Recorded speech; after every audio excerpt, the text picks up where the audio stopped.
জিবরিল আমিন তাকায় দেখবে আমার নবী কান্দে, ডানা ধরে জিবরিল আমিন উঠাবে আর ডেকে বলবে, নবী আমার আল্লাহ ডেকেছেন মাকামে মাহমুদে বসার জন্য, তাড়াতাড়ি চলেন, বিচারের কাজ আল্লাহ শুরু করবে। আল্লাহ নবী অবাক হয়ে যাবে, আল্লাহর রাগের সামনে আজ কেউ দাঁড়াতে পারে না, সব পাগলের মতো অবস্থা।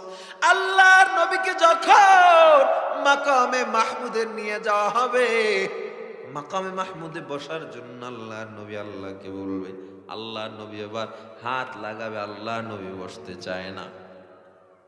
আল্লাহকে ডেকে বলবে, আল্লাহ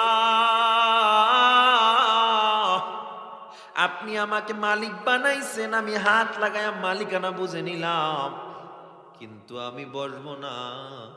আল্লাহ বলে, কেন হাবিব আমার এখানে বসবেন না?